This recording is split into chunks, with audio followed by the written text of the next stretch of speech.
Hi, I'm Peter Bright with Ars Technica, and this is the Microsoft Surface laptop.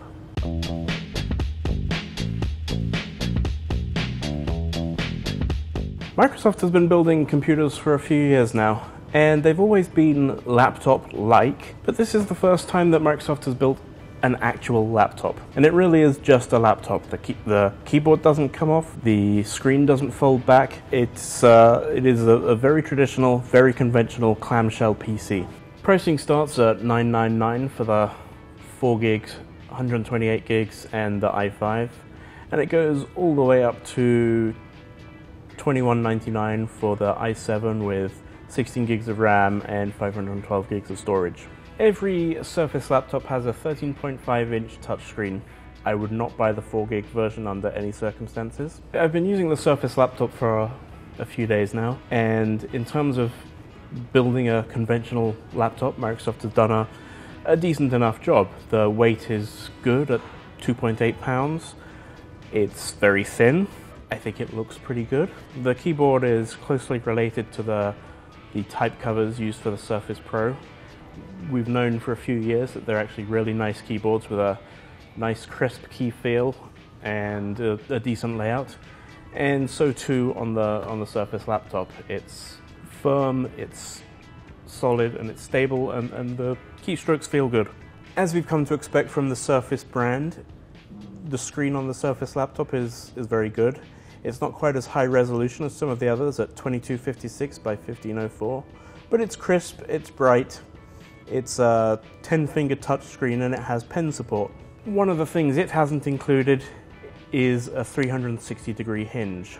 Unlike, for example, Lenovo's Yoga brand or HP's Spectre 360, I can't fold the screen back on this. This is as far back as it goes.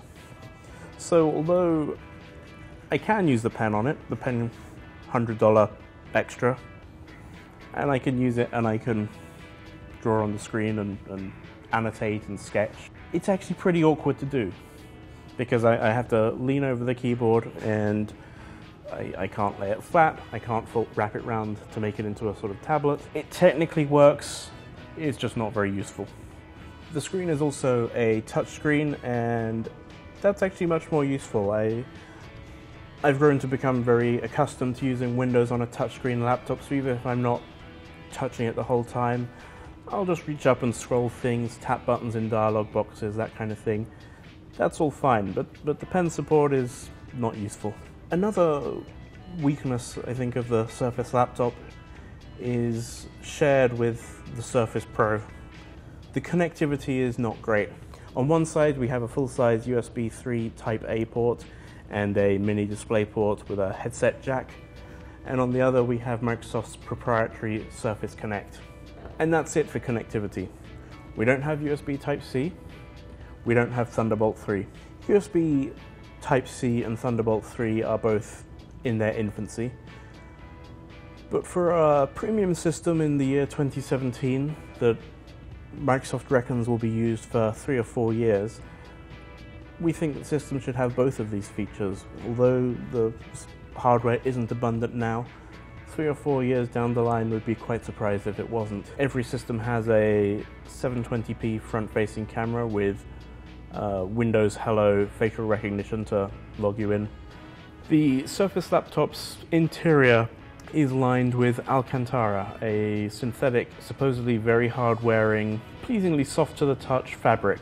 The Surface laptop is the first device to ship with Windows 10s. This is Microsoft's newest variant of Windows 10, and it's designed really to be a competitor to Chrome OS and even iOS.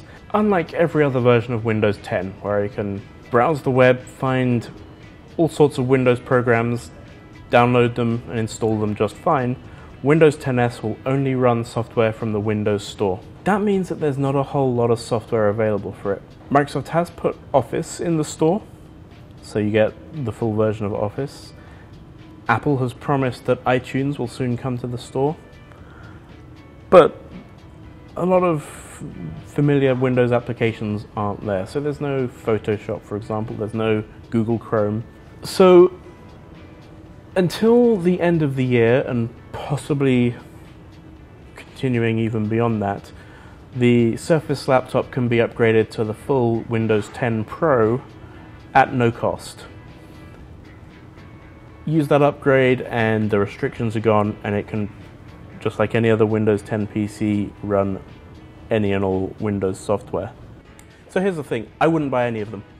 I fully believe that this has, I'd say, an even money chance of being the best-selling Surface branded product yet, because it's the most straightforward and conventional. It's a laptop, and I wouldn't buy one. It's not as good as what HP is making right now. It's not as good as what Dell is making right now. It's not as good as what Lenovo is making right now. Except for the fact that it has a Cable 8 processor, this is a system that feels like it came from 2015. I think it's inexcusable to build, like, the top-end version of this costs $2,200. $2,200 is a lot of money to spend on a computer. And to not have USB Type-C and Thunderbolt 3 on a $2,200 laptop is inexcusable. There is nothing Microsoft could say could ever justify it. Yes, have a USB Type-A as well, because yes, there's a hell of a lot of USB Type-A peripherals out there. But don't cut off the future like this. So, what's good about the Surface laptop? Great keyboard, great touchpad, really nice screen, and I think it looks pretty stylish as well. Bad points are the Windows Store still isn't livable for, I think, most Windows users, so you'll need to take that Pro upgrade, and the connectivity options are really weak. I don't know why Microsoft has made the Surface laptop so mundane and so backwards looking, and I would not buy one.